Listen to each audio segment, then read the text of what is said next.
नमस्कार। मैं doctor Ramanivas Sharma Raman YouTube पर सभी व्यूवर्स का दूसरे लेक्चर में साइंस और टेक्नोलॉजी के बहुत बहुत स्वागत। प्रिय व्यूवर्स, आज साइंस और टेक्नोलॉजी का ये कॉम्पिटिटिव सेशन का दूसरा लेक्चर है। इसके पहले के लेक्चर्स में हमने बेसिक्स ऑफ बायोलॉजी की बात की थी और आज हम आपके लिए दूसरे लेक्चर पर क्लासिफिकेशन ऑफ लिविंग ऑर्गेनिज्म यानी जीवों का या जीवधारियों का वर्गीकरण लेकर के आए हैं। और यह जीवधारियों का वर्गीकरण जैसा कि आप जानते हैं कि यह थोड़ा सा बड़ा विषय है। इसको हम कई चरणों में पूरा करेंगे, थोड़े थोड़े करके आपको सिखाते चलेंगे। आप हमें सब्सक्राइब करते रहिए, लाइक करते रहिए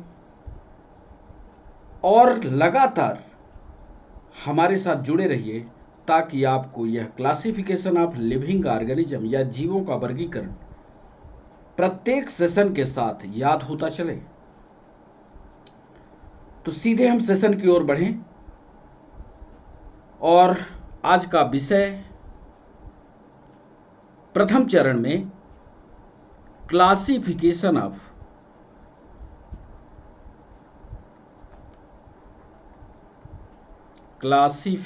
ऑफ लिविंग ऑर्गेनिज्म।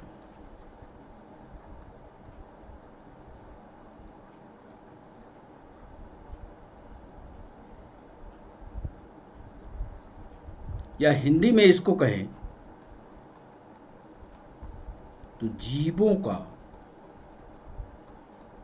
वर्गीकरण। बच्चों, आपको बता दें, इसके पहले कॉम्पिटिटिव एग्जाम्स चाहे यूपीएससी हो, चाहे पीएससी हो, चाहे एसआई हो, जितने भी कॉम्पिटिटिव एग्जाम होते थे, अभी क्लासिफिकेशन के चैप्टर को आयोग ने नहीं जोड़ा था। अभी ये रिसेंटली क्लासिफिकेशन या जीवों के वर्गीकरण को ऐड किया है और क्लासिफिकेशन के ऐड करने से साइंस और टेक्नोलॉजी थोड़ा और गूढ़ हो गई है, क्योंकि क्लासिफिकेशन ऑफ लिविंग ऑर्गेनिज्म ये थोड़ा सा, जैसा कि हमने आपको बताया, थोड़ा सा कठिन, क्योंकि शब्दों की जटिलता होगी और जीवों के बारे में आपको पढ़ना होगा, जीवों के बारे में आपको समझना होगा। इसलिए थोड़ा सा ये अन्य चैप्टरों की तुलना में कठिन होगा, पर उसको हम सरल भाषा में आपको समझा करके और चलते हुए सेशन में आपको याद करवा देंगे, इसकी गारंटी है। तो जीवधारियों के वर्गीकरण की आवश्यकता क्यों पड़ी या वर्गीकरण कहते किसे हैं, सामान्य भाषा में समझने की कोशिश करिए। वर्गीकरण की आवश्यकता पड़ी क्यों या ग्रुप बनाने की जरूरत क्यों पड़ी? तो आप जानते हैं कि जब संख्या ज़्यादा हो गई किसी भी चीज़ की, मानिए एक कक्षा है और उस कक्षा में 50 स्टूडेंट हैं और उन 50 स्टूडेंट में एक टीचर को जानकारी लेने के लिए भेजा जाए कि आप जाओ और 40 मिनट में इन 50 बच्चों के बारे में जानकारी कलेक्ट करके ले आओ कि ये बच्चे कैसे हैं। तो यदि वो टीचर उस क्लास में जाते हैं और एक एक बच्चे पर एक एक मिनट गुजारते हैं तो 50 बच्चों में 40 मिनट के समय में गुजारना उनके लिए मुश्किल होगा। तो वो टीचर क्लास में पहुंच करके एक उपाय निकालते हैं। एक उपाय ऐसा निकालते हैं कि 2 लाइनें बनाते हैं और 2 लाइनों में पहली लाइन में एक होशियार बच्चों की लाइन बनाते हैं और एक गधे बच्चों वाली बनाते हैं। होशियार बच्चों में जो पहला बच्चा होता है उसकी पूरी जानकारी को वो लिखते हैं और इसी तरह से गधे वाले बच्चों की एक लाइन में जो पहला बच्चा होता है उसकी पूरी जानकारी लिखते हैं। जो होशियार के बच्चे के जितने भी कैरेक्टर होते हैं वो करीब करीब पीछे जितने 25-30 बच्चे लगे हुए हैं, करीब करीब, पूरे नहीं, करीब करीब गुण मिलते जुलते हैं। और ऐसे गधे वाले लाइन की जितने भी लक्षण होते हैं वो पूरे उसमें मिलते हैं। इस तरह से वो जब ग्रुपिंग कर लेते हैं तो वो 40 मिनट से भी कम समय में ये निर्णय पर पहुंच जाते हैं कि ये गधों की पहचान हो गई, ये होशियार वाले बच्चों की पहचान हो गई। तो ये ग्रुपिंग करना, यही तो वर्गीकरण है। जब वैज्ञानिकों के सामने बहुत सारे जीव आइडेंटिफाइड हो गए, पहचान कर लिए गए उनको, तो उनको पढ़ना मुश्किल होने लगा। तो वैज्ञानिकों ने वर्गीकरण की सहायता ली, जीवों को वर्गीकृत कर दिया और समान गुण वाले वर्गों को, जीवों को एक ग्रुप में इकट्ठा कर दिया, असमान गुण को अलग ग्रुप बना दिया और वर्गीकरण करके उनके लक्षणों को पढ़ते रहे। बस इसीलिए वर्गीकरण की जरूरत पड़ी। पहला पॉइंट कॉम्पिटिटिव पॉइंट से लिखने के लिए, पहला पॉइंट आपके लिए हम बनाते हैं, ऐसे आप भी लिखिएगा। पहला पॉइंट लिख रहे हैं कि सभी जीवधारी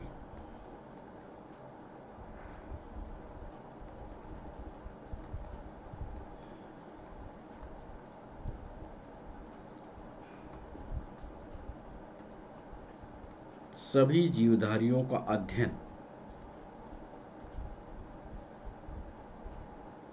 अलग अलग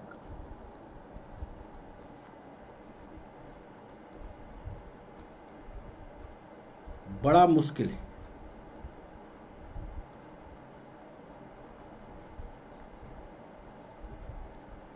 बड़ा मुश्किल था, इसलिए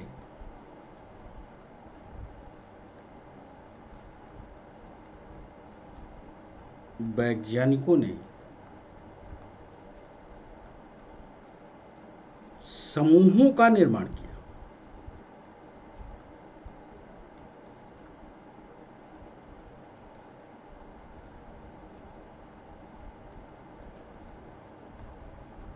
एक समूह में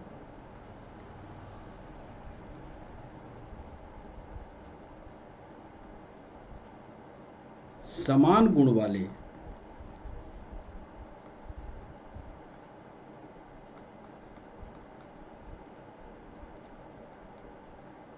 जीवों को रखा और उसमें से एक जीव को का संपूर्ण अध्ययन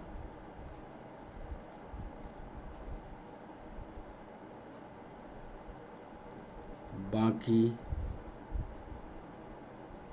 जीवों का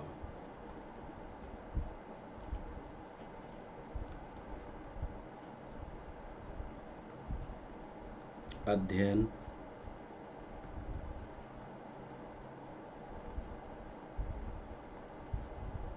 करा दिया। इस तरह ग्रुप अध्ययन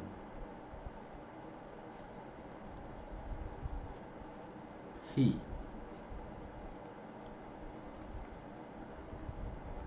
वर्गीकरण कहलाता है।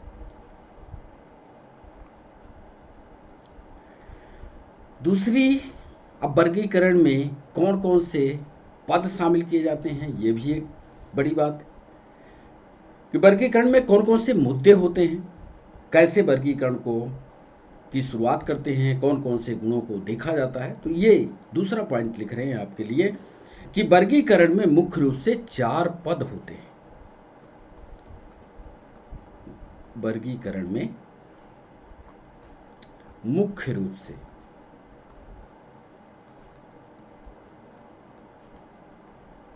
4 पद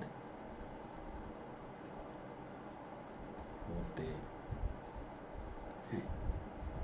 इसमें पहला पद, गंभीरता से इसको समझिएगा, इसमें पहला जो पद होता है वो किसी भी जीव की पहचान करना होता है।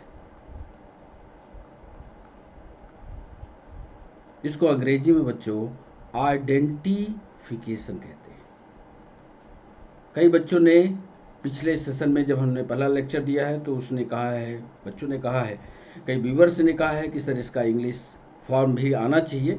बच्चों हमने कोशिश की है कि एक सामान्य हिंदी लिखें जिसको आप सामान्य रूप से कर सकते हो। उसकी अंग्रेजी जैसे the classification have 4 important steps that is first one is the identification, यानी पहचान क्या है उस जीव की, पहला स्टेप होगा। तो टर्मिनोलॉजी जो होगी वो पूरी तरह से इंग्लिश में होगी और हिंदी में होगी। तो हिंदी और इंग्लिश के बच्चे इसको बड़ी समग्रता समझदारी से पढ़ सकते हैं, कोई दिक्कत नहीं होगी। पहचान, जब पहचान हो जाए जीव की, तो दूसरा जो हम महत्वपूर्ण बिंदु करेंगे वो करेंगे कि किस ग्रुप में उसको रखा जाए, उसका वर्गीकरण कर देंगे। इसको अंग्रेजी में कहते हैं बच्चों क्लासिफिकेशन। इसके बाद तीसरा प्रमुख बिंदु होगा नामकरण। वर्गीकरण तो कर लिया, अब इसके बाद इसका प्रमुख बिंदु होता है नामन क्लेचर। इसके लिए भी बहुत सारे सिद्धांत हैं, आगे हम आपको बताएंगे कैसे उसका नामन क्लेचर होता है।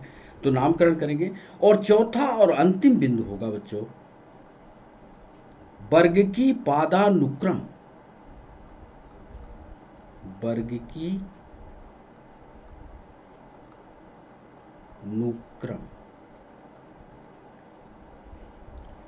और इसको अंग्रेजी में कहते हैं टैक्सोनॉमी।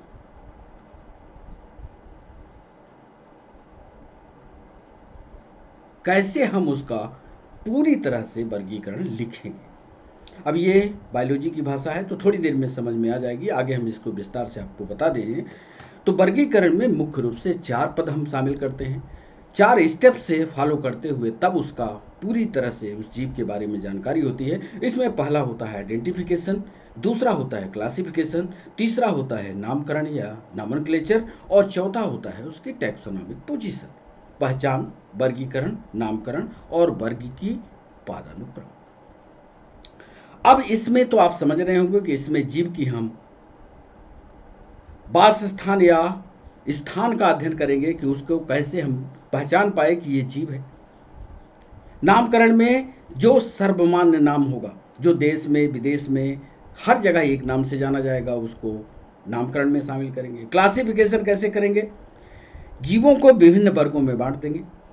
और टैक्सानॉमिक पोजीशन में, बॉटनी में टैक्सानॉमिक, जूलॉजी में उसकी taxonomic, phylum, class, order, genus, species, आगे हम इसको विस्तार से आपको बताएंगे। इसमें रखने की ये प्रक्रिया टैक्सानॉमी में होगी। तो इसके बारे में विस्तार से हम नहीं बताते हैं आपको, सिर्फ एक एक लाइन यदि आप लिखना चाहें तो लिख सकते हैं इसको। अब यदि हम टैक्सोनॉमी की बात करें या वर्गीकी पादानुक्रम की बात करें तो दूसरे पेज पर चलते हैं। दूसरे पेज में हम आपको बताते हैं कि यदि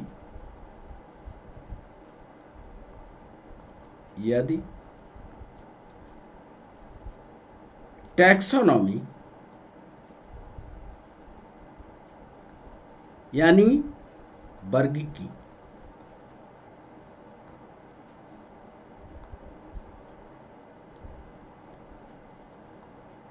के आधार स्तंभ क्या है, आधार स्तंभ की व्याख्या की जाए तो 3 इसके प्रमुख आधार स्तंभ है। मतलब यदि किसी भी जीव की आप टैक्सोनॉमी बताते हैं तो उसके लिए 3 प्रमुख आधार स्तंभों को पढ़ना बहुत जरूरी है। अब आप कहेंगे कि वो साहब 3 आधार स्तंभ कौन है, तो पहला आधार स्तंभ आइडेंटिफिकेशन। पहला, किसी भी जीव का यदि आप टैक्सोनॉमिक पोजीशन बताने जा रहे हैं तो उस जीव की पहचान जरूरी होगी, पहचान चाहिए। दूसरा आधार स्तंभ, उसका वर्गीकरण चाहिए, यानी क्लासिफिकेशन चाहिए, या इसी को वर्गीकरण कहेंगे। और तीसरी महत्वपूर्ण बात चाहिए कि उसका नामकरण हो जाए।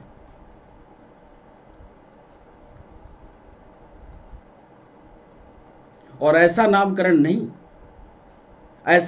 होना चाहिए जो आपके भी देश में वही बोला जाए और विदेश में जाए तब भी उसको वही जाना जाए, पूरे देश में जाना जाए, पूरी दुनिया में एक ही नाम से जाना जाए। ऐसा नामकरण यानी उसका नामकरण। ये किसी भी जीव के टैक्सोनॉमिक पोजीशन के लिए 3 प्रमुख आधार स्तंभ होने ही चाहिए। यदि आप टैक्सोनॉमी की बात करेंगे, यदि आप वर्गीकरण की बात करते हैं, तो 3 प्रमुख चीजों का होना बहुत जरूरी है। पहला क्या? पहचान हो, दूसरा वर्गीकरण हो और तीसरा नामकरण। तो ये 3 चीजें हमारे पास हैं, तो किसी भी जीव के बारे में विस्तृत व्याख्या हम कर सकते हैं। अब एक और महत्वपूर्ण बात आपको बता दें जो अक्सर कॉम्पिटिटिव एग्जाम में पूछी जाती है, अक्सर, कि वर्गीकरण के इतिहास पर जाते हैं तो कभी सन, कभी वैज्ञानिक, इन पर भी ऑब्जेक्टिव सवाल पूछे जाते हैं। कई कॉम्पिटिटिव एग्जाम में वो हमें सवाल, जब ये सेशन सारे थ्योरी के सेशन समाप्त होंगे तो ऑब्जेक्टिव सवाल भी लाएंगे और उन सवालों के साथ आपको रूबरू करवाएंगे जो सवाल परीक्षाओं में पूछे जाते हैं। तो वर्गीकरण का एक पॉइंट बनाते हैं, वर्गीकरण का इतिहास। अब ऐसा तो नहीं है कि ये तुरंत सब कुछ हो गया। वर्गीकरण को भी करने के लिए बहुत सारे वैज्ञानिकों ने अपना योगदान दिया, या इसको अंग्रेजी में लिखेंगे तो हिस्ट्री ऑफ क्लासिफिकेशन क्या है।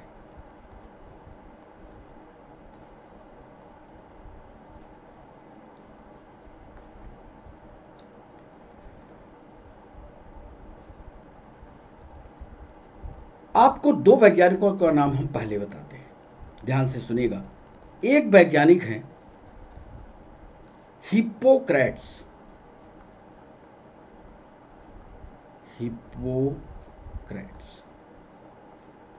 और दूसरे वैज्ञानिक हैं अरिस्टोटिल। 2 वैज्ञानिक, हिप्पोक्रेट्स और अरिस्टोटिल, इन्होंने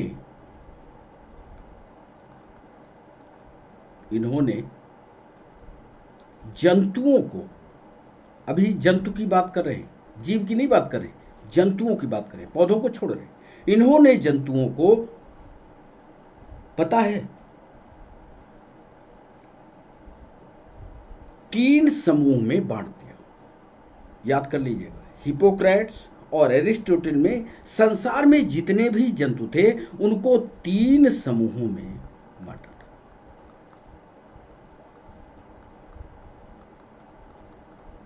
ये भी ऑब्जेक्टिव का सवाल है।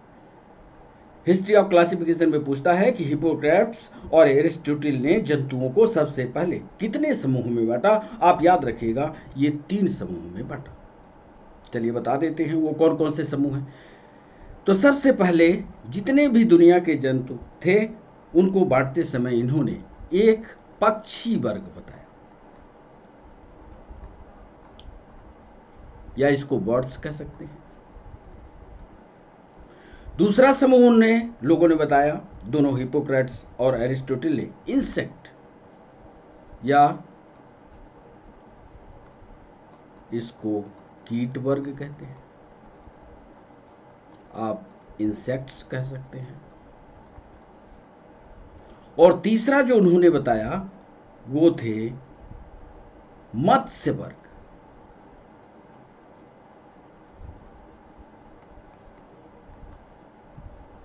या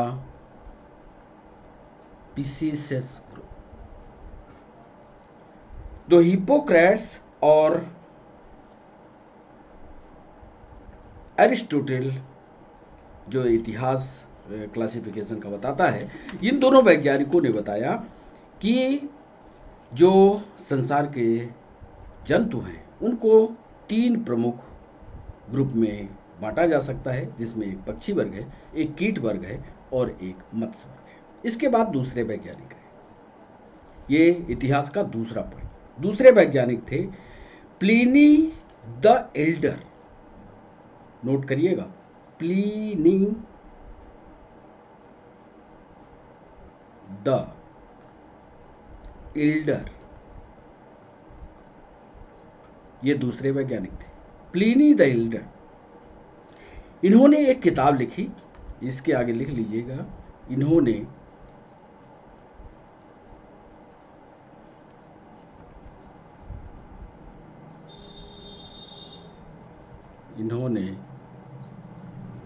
अपनी पुस्तक हिस्टोरिया नेचुरलिस, हिस्टोरिया, ये याद रखना पड़ेगा, नेचुरलिस, ये किताब का नाम याद रखिएगा। हिस्टोरिया नेचुरलिस में 1000 पौधों का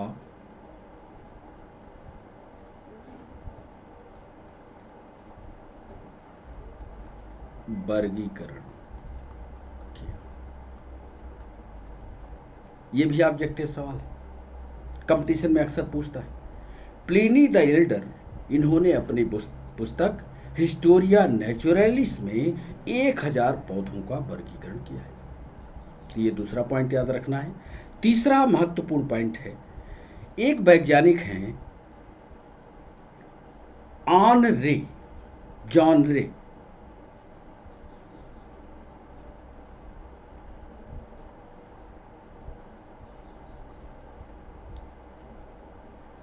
इन्होंने एक किताब लिखी और उस किताब का नाम था हिस्टोरिया जनरलिस प्लांटेरम।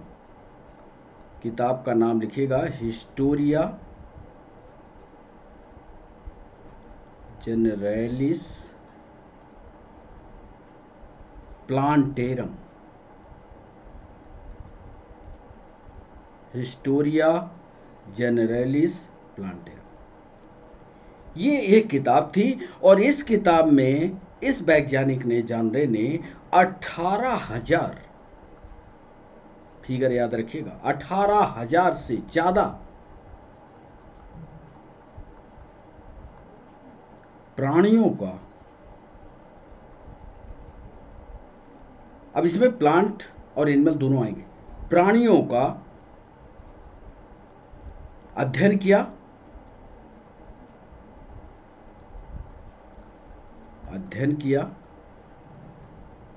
तथा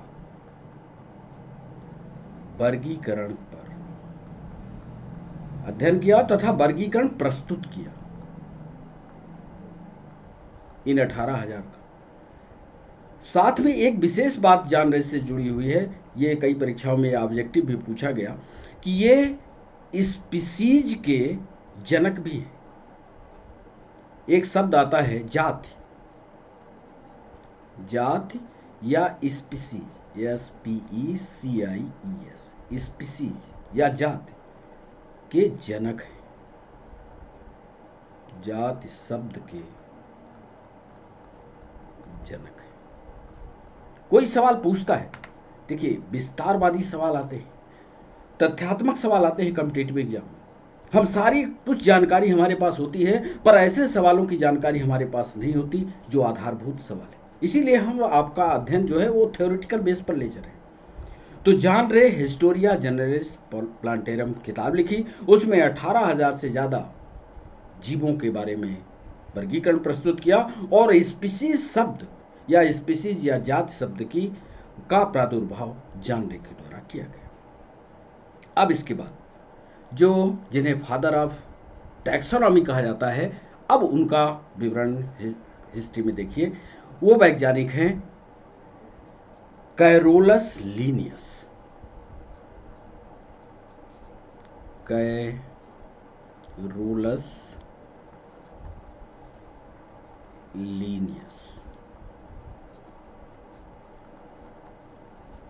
इनको तो आपने पढ़ा होगा, विस्तार से पढ़ा होगा। और कैरोलस लीनियस को फादर ऑफ टैक्सोनॉमी भी कहते हैं, वर्गीकी के पिता, फादर ऑफ टैक्सोनॉमी कहलाते हैं। और इन्होंने एक किताब, कई किताबों का वर्णन किया है। इन्होंने एक किताब, जो कई किताबों में से एक किताब जो थी स्पीसीज प्लांटेरम, इनकी किताब का नाम पहले दिखिएगा, इनकी जो बुक थी स्पीसीज प्लांटेरम,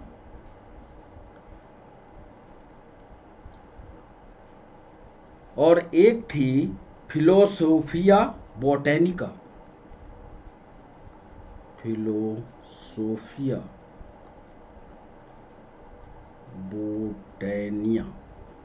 बोटेनिका, ये दो किताबें, स्पीसीज प्लांटेरम और फिलोसोफिया बोटेनिका, ये दो किताबों में करीब करीब 5,900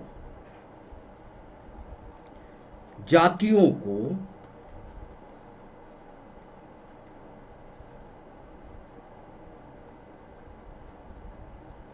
जीवित जातियों को, जीवित लिख लीजिएगा तो आपके समझ में आएगा, जीवित जातियों का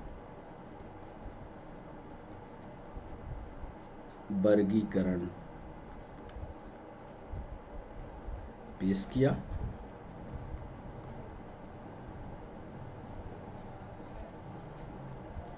फादर ऑफ टैक्सोनॉमी कहलाती है। एक किताब है स्पीसीज प्लांटेरम और फिलोसोफिया बोटेनिका। 5,900 जीवित जातियों का वर्गीकरण पेश किया और इन्होंने बताया कि जो दुनिया के जीव हैं, ये देखते जाइएगा, ये पहला इंपॉर्टेंट पॉइंट, ये दूसरा इंपॉर्टेंट पॉइंट कैरोनस लीनियस के बारे में, और तीसरा इंपॉर्टेंट पॉइंट ये बता रहे हैं कि जो भी दुनिया के या संसार के जीव थे, वो संसार के जीव 6 समूह में बांटे गए।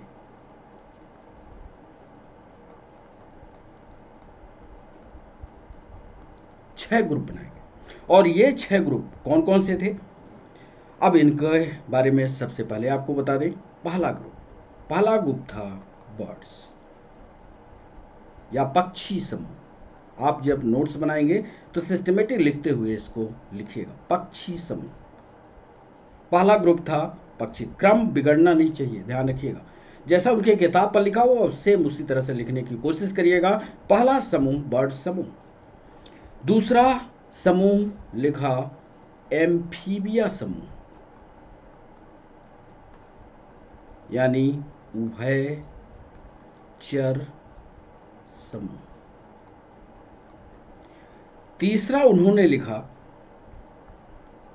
मछली, सॉरी इधर हो गया, या स्पीसीज।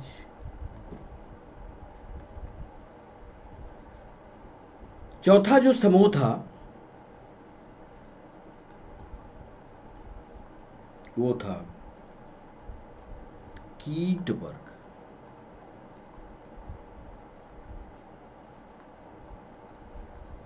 या इंसेक्ट ग्रुप। पांचवा जो ग्रुप था वो था सरीसृप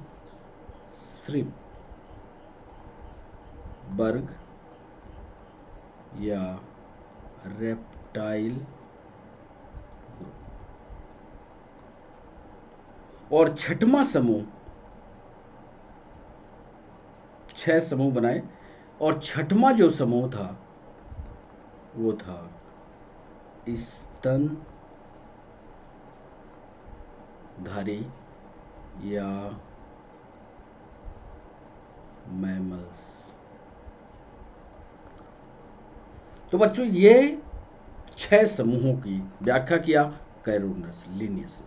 फिर से देख लीजिए, कैरोलस लीनियस को फादर ऑफ टैक्सोनॉमी कहते हैं। इन्होंने किताब स्पीसीज प्लांटेरम और फिलोसोफिया बोटेनिका में 5,900 जीवित जातियों का वर्गीकरण पेश किया और संसार के संपूर्ण जीव जाति को 6 समूह में बांटा।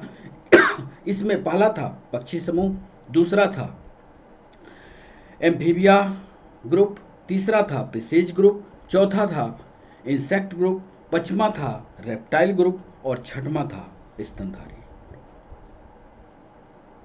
तो ये हिस्टोरिकल बैकग्राउंड में कैरोनस लिनियस का योगदान। अब इसके बाद सजीव जगत को बांटने के लिए हिस्टोरियल बैकग्राउंड में देखते चलिएगा, सजीव जगत को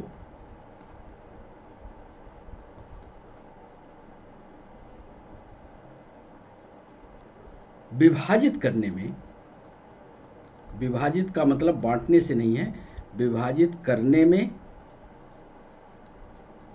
या वर्गीकरण करने में मुख्य रूप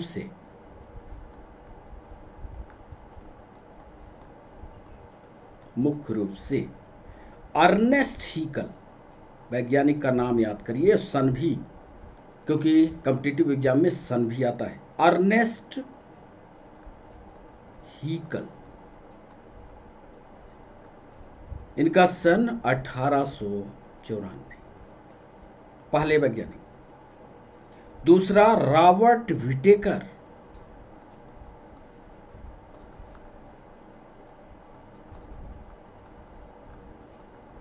सन आता है इनका 1969, याद करिएगा, कई किताबों में 59 लिखा हुआ है, बदल दीजिएगा 1969। और तीसरा कार्ल बोस,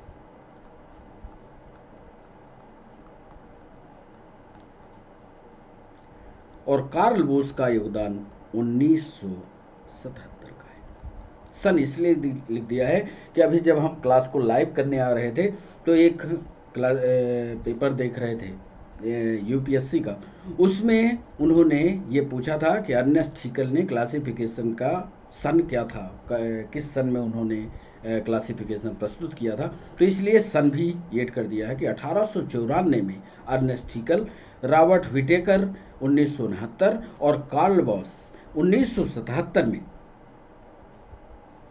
इन वैज्ञानिकों ने सजीव जगत को विभाजित करने या वर्गीकरण करने में मुख्य रूप से भूमिका निभाई। आगे जोड़ लीजिएगा, मुख्य रूप से भूमिका निभाई।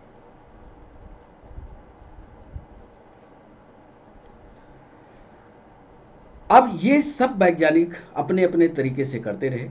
अब आगे से विस्तार रूप में जब वर्गीकरण की बात चली कि अब चूंकि फाइनल वर्गीकरण होना है, तो फाइनल वर्गीकरण में आगे लाइन लिखिएगा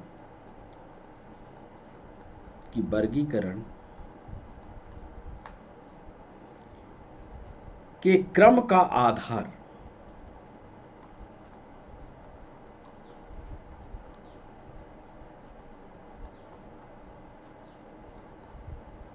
वर्गीकरण के क्रम का आधार जीवों का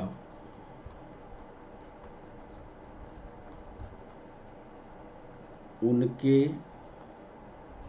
लक्षणों के आधार पर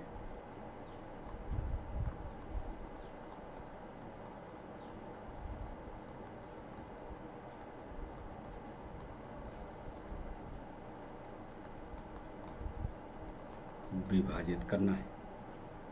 अर्थात ध्यान से लाइनों को पढ़ने की कोशिश करिएगा, अर्थात बड़े से छोटे वर्ग तक, बड़े से छोटे वर्ग तक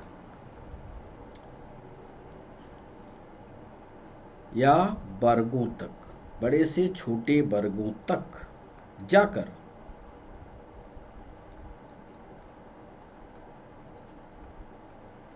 सबसे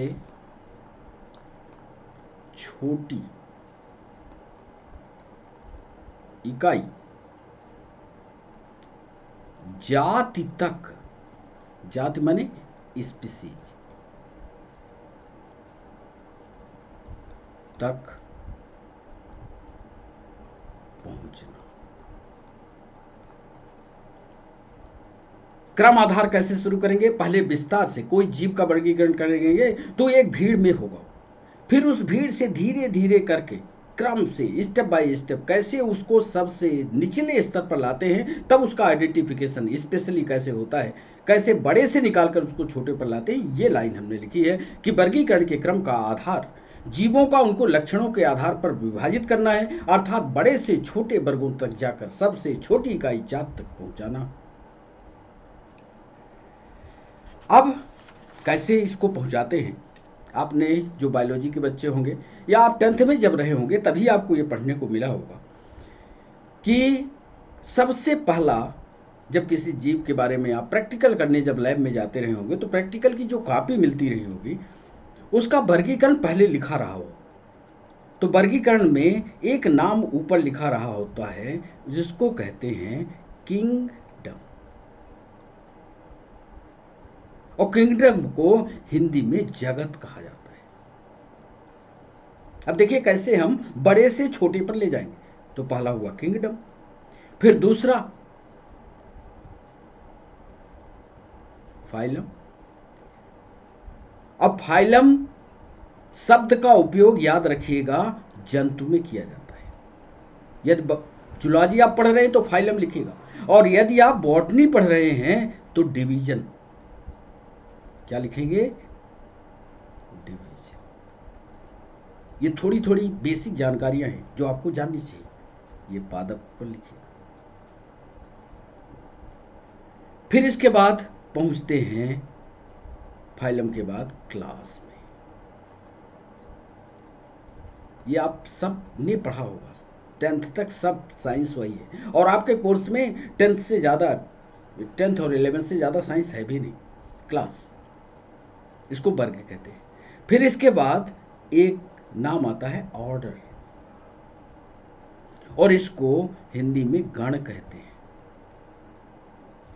फिर इसके बाद आता है फैमिली,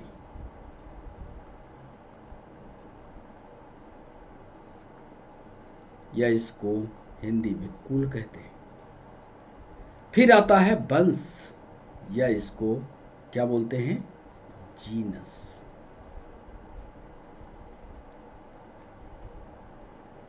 और अंत में आप लिखते हो क्या, जाति। हमें यहीं तो पहुंचना था, इसको कहते हैं स्पीसीज।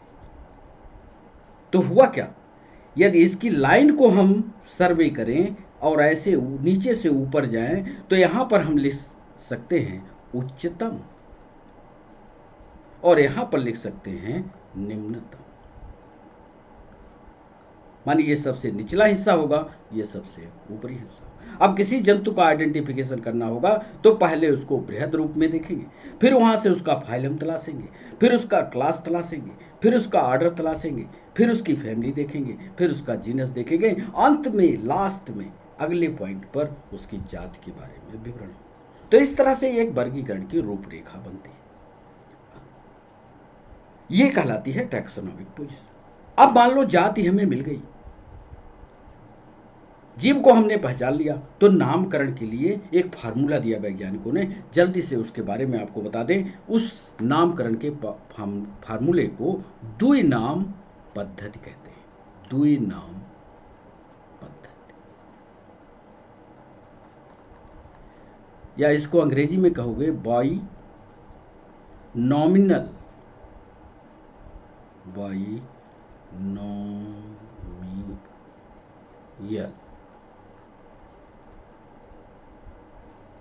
नॉमेनक्लेचर।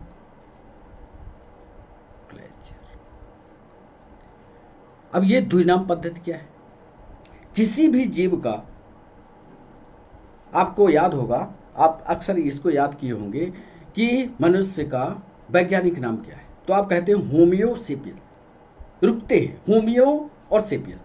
आपने जाना ये होमियो क्या है, सेपियंस क्या है। होमियो आधा भाग हुआ, सेपियंस दूसरा भाग, और द्वि का मतलब है दो, अर्थात होमियो सेपियंस में दो चीजें घुसी, यही कहलाती है द्विनाम पद्धति। आगे हम विस्तार से आपको समझा देते हैं, पहले लिख लीजिए इसको। द्विनाम पद्धति की खोजकर्ता भी कैरोलस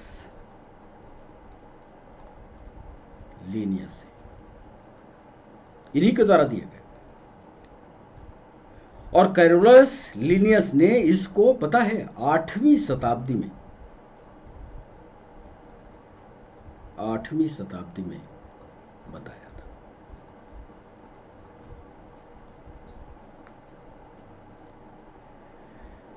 इन्होंने बताया कि इसमें किसी भी जीव के, किसी भी जीव के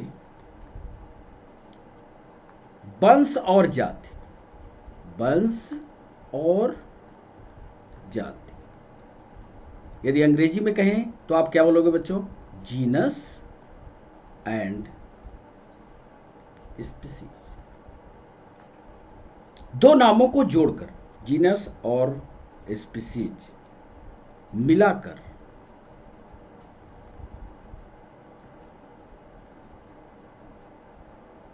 नाम लिखने की प्रक्रिया शुरू की गई। तो कैरोलस लिनियस भी नामकरण पद्धति के या द्विनाम पद्धति के जन्मदाता भी हैं। इसके नाम लिखने की तरीका जो है ये ध्यान रखिएगा। जैसे अभी हमने कहा कि मनुष्य का नाम क्या होता है? होमो सेपियंस, ये इसकी हिंदी है। यदि आपको इसको अंग्रेजी में लिखना हो तो अंग्रेजी का पहला लेटर बड़ा होगा, होमो, और जो अंग्रेजी का दूसरा लेटर जो स्पीसीज का, ये जीनस है, याद रखिएगा ये जीनस है, और ये वाला हिस्सा स्पीसीज है। तो होमो का एच कैपिटल होगा और सेपियंस का यस हमेशा से, ये वाला हिस्सा जो है छोटा होगा। तो इसका यस छोटा और इसका यस बड़ा होगा। दूसरी बात ध्यान रखिएगा कि जब आप लिख रहे हों तो लिखते समय इसके नीचे अंडरलाइन करना जरूरी हो। ये नामकरण की पद्धति। ऐसे ही मान लीजिए चावल का लिखते हैं तो चावल का क्या होता है? चावल का ऊर्जा सटाइवर। तो ऊर्जा सटाइवर में देखिए यस को हमने छोटा कर दिया, फिर अंडरलाइन कर दिया। तो ऐसे ही आपको नाम लिखना है। कुल मिलाकर के अंतिम अब सेशन को रोकेंगे और आपको बताते चलें कि अब आपको अगले सेशन में हम ये बताएंगे कि वर्गीकरण की कुल कितनी पद्धतियाँ दी गई। लिख देते हैं ताकि आपको जब सेशन में अगला सेशन आप अटेंड करें तो इसको पढ़ के आए। हम यहाँ जब अगले पार्ट 2 में आएंगे, क्लासिफिकेशन के पार्ट 2 पार्ट को लेकर के आएंगे, तो आपको वर्गीकरण की, लिख रहे हैं आप पढ़ के रखिएगा, वर्गीकरण की कुल कितनी पद्धतियां होती हैं। हम आपको बता रहे हैं कुल 4 होती है। ये भी कॉम्पिटिटिव सवाल है, कुल 4 होती है। लेकिन ये चारों पद्धतियां हम अगले लेक्चर में शामिल करेंगे। अलग अलग वैज्ञानिकों ने इनको बताया है, जिनमें 2 जगत का वर्गीकरण, 3 जगत का वर्गीकरण, 4 जगत का वर्गीकरण, 5 जगत का वर्गीकरण, ये हम अगले सेशन में इसके पार्ट 2 में शामिल करेंगे।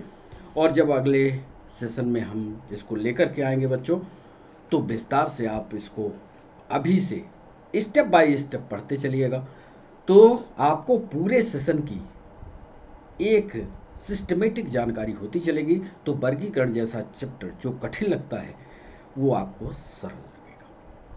तो अब आज जो सेशन में हमने आपके साथ हैंडल किया उसमें ये सारी चीज़ें रहीं। यहाँ से वर्गीकरण, क्लासिफिकेशन, जीवों के वर्गीकरण को शामिल किया है, जीवधारियों का अध्ययन, पहचान, वर्गीकरण, नामकरण, टैक्सोनॉमी और सबको एक सिस्टमेटिक नोट के रूप में कन्वर्ट करिएगा, ताकि जब वर्गीकरण का पूरा चैप्टर हो जाए तो आपके पार्ट 1 से लेकर के जितने भी पार्ट में वर्गीकरण हो तो आपको पूरी तरह से याद हो जाए। तो माय व्यूअर्स, आपका बहुत बहुत शुक्रिया इसको वॉच करने के लिए। आपके साथ हम लाइव जुड़ पाएँ, ये हमारा प्रयास है, और लाइव हम तभी आपसे जुड़ पाएंगे जब आप ज़्यादा से ज़्यादा संख्या में इसको वॉच करेंगे, ज़्यादा से ज़्यादा हमारे सब्सक्राइबर होंगे तो हम आपके साथ लाइव हो पाएंगे, और जब लाइव होंगे तो आपके सवालों का सीधा जवाब हम आपसे कर पाएंगे। तो लेते हैं अब आपसे विदा, फिर मिलते हैं नए पार्ट 2 क्लासिफिकेशन के साथ। तब तक के लिए नमस्कार।